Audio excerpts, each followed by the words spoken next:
Hey, I am back with part two of Purim 2020, and I decided to call it Purim 2020 just to keep it simple.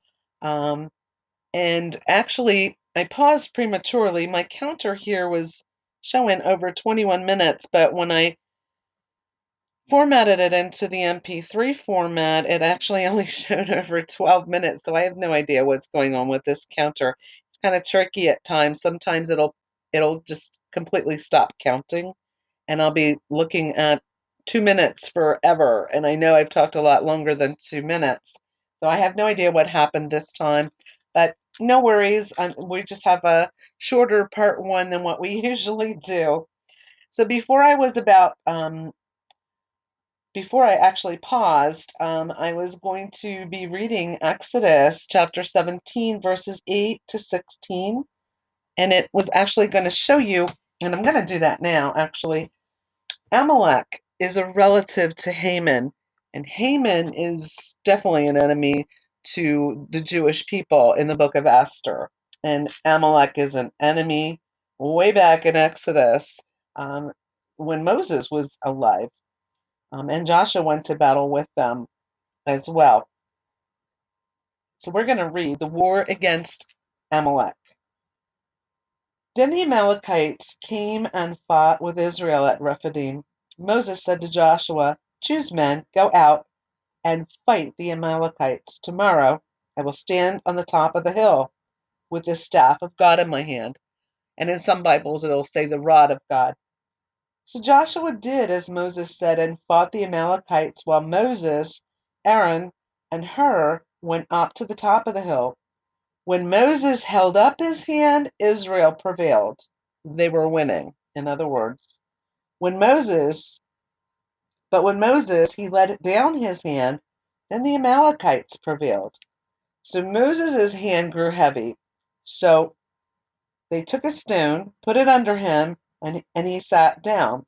Aaron and Hur held up his hands, one on each side. So his hands were steady until the sun went down. So Joshua overpowered the Amalekites and his army with the edge of the sword. There's no way that Moses could have held his hand up all day by himself. So what they did is Aaron and Hur were holding up his hands. They propped him up on a stone and with the stone, and they were holding up his hand. So because Israel would win as long as his hand was up, he was holding that rod of God, um, the staff of God. So Israel ended up winning that battle with the Amalekites. Adonai said to Moses, "Write this for a memorial in the book and rehearse it in the hearing of Joshua, for I will utterly blot out the memory of the Amalekites from under heaven." Then Moses built an altar and called the name of it Adonai Nisi. The Lord is my banner, our banner. And some will call it Jehovah Nisi or Yehovah Nisi. And in the Messianic Jewish Family Bible True Life Version, it is known as Adonai Nisi. The Lord is our banner. Then he said, "By the hand upon the throne of Adonai, Adonai will have war with Amalek from generation to generation." So then we fast forward about 1,000 years later into the happenings of the book of Esther, and we've got an ancestor of Amalek known as Haman, who actually we end up having to deal with. So he wanted to annihilate the Jewish people, and it ended up turning on him in the end. So that is what happens with Haman. Is very interesting, huh?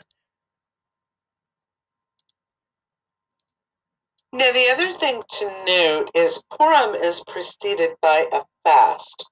On the day before Purim, um, it is customary to fast, commemorating Esther's fasting and praying to God that he save his people.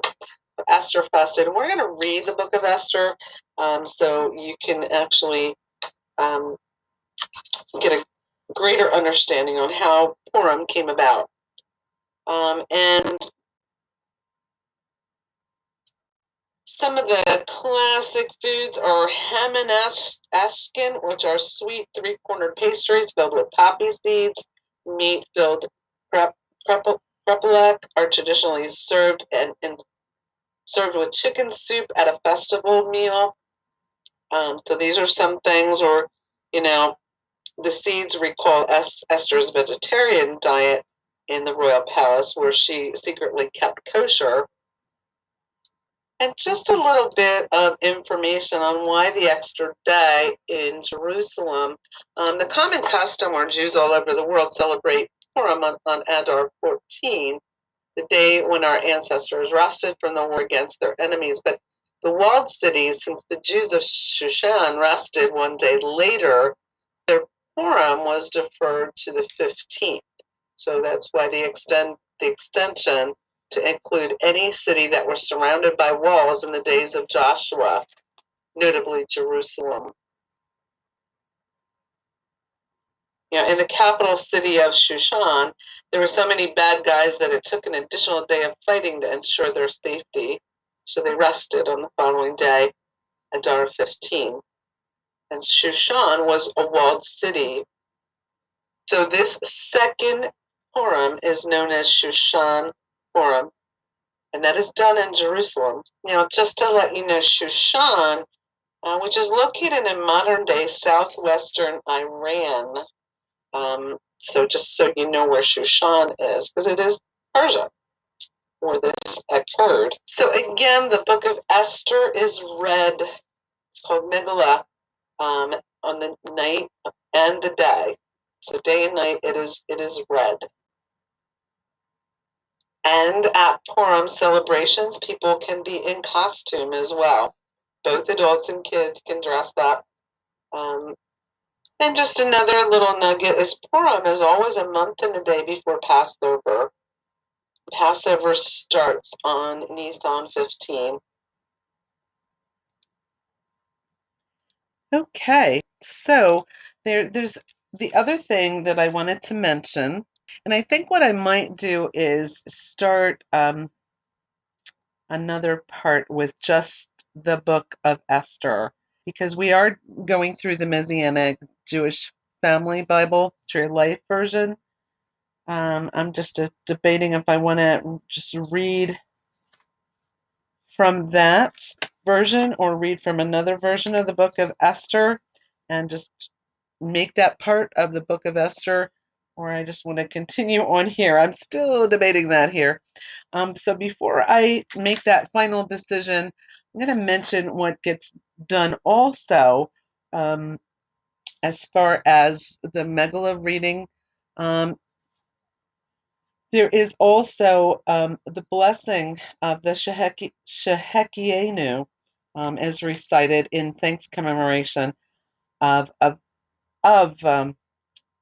Purim. It's also done in other commemorations in Shavuot and Passover, Rosh Hashanah, on the beginnings of the holidays. In other words, and in English, it is basically says, "Blessed are you, Lord, our God, King of the universe, who has granted us life, sustained us, and enabled us to reach this occasion." This is also said at Hanukkah. And in Hebrew, it sounds like this: Baruch atah Adonai Eloheinu melech haolam shehekienu vekimenu vehigienu lazam hazeh. So that is the Shehekienu.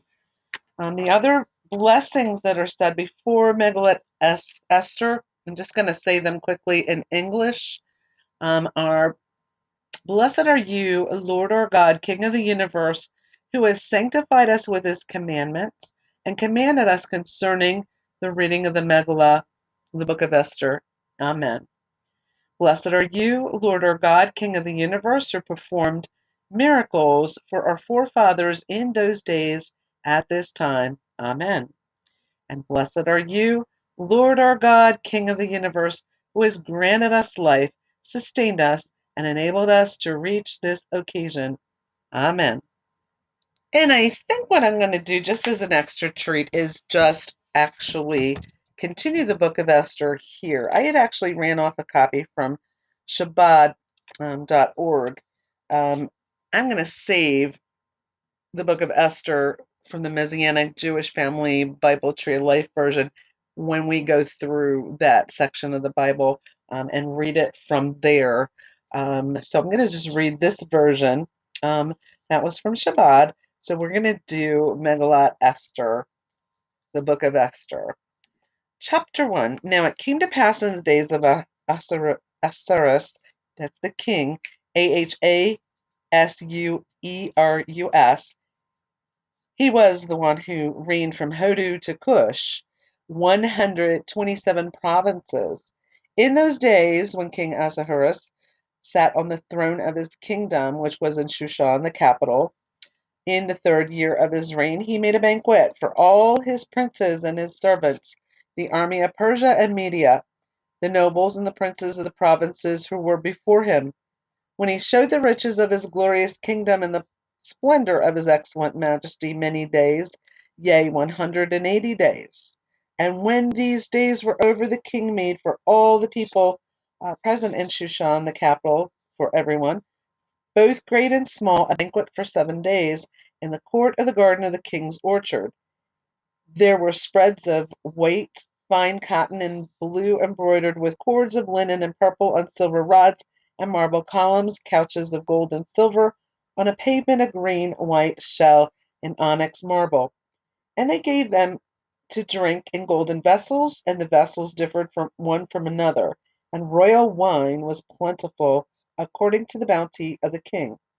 And the drinking was according to the law, with no one coercing, for so had the king ordered upon every steward of his house to do according to every man's wish. Also, Vashti the queen made a banquet for the women in the royal house of King Ahasuerus on the 7th day, when the king's heart was merry with wine. He was drunk. He ordered Mehuman, Besetha, Harbona, Bigtha, and Abagatha, Zethar and Carcass, Carcas, not like the body carcass. It's spelled differently. The 7 chamberlains who ministered in the presence of the king to bring Vashti the queen before the king with the royal crown to show the people and the princes her beauty, for she was of a comely appearance. In other words, Queen Vashti was beautiful. But Queen Vashti refused to come at the king's behest, which was brought by the hand of the chamberlains, and the king became wroth, and his anger burned within him. And the king said to the wise men who knew the times, for so was the king's custom to present the case before all who knew law and judgment. And the nearest to him were Karshina, Shethar, Admatha, Tarshish, Meres, Marsena, and Memucan, the 7 princes of Persia and Media, who saw the king's face, who sat first in the kingdom. According to the law, what shall be done to Queen Vashti, inasmuch as she did not comply with the order of the king, by the hand of the chamberlains? Then Memucan declared before the king and the princes, not against the king alone has Vashti the queen done wrong, but against all the princes and all the people that are in all of King Ahasuerus' provinces. For the word of the queen will spread to all the women to make them despise their husbands in their eyes, when they say, King Ahasuerus ordered to bring Vashti the queen before him, but she did not come. And this day the princesses of Persia and Media, who heard the word of the queen, will say the like to all the princes of the kings, and there will be much contempt and wrath. If it please the king, let a royal edict go forth from before him, and let it be inscribed in the laws of Persia and Media, and let it not be revoked, that Vashti did not come before King Ahasuerus, and let the king give her royal position to her peer, who is better than she. And let the verdict of the king be heard throughout his entire kingdom, although it is great, and all the women shall give honor to their husbands, both great and small. And the matter pleased the king. He was drunk, of course. And the matter pleased the king and the princes, and the king did according to the word of Memucan.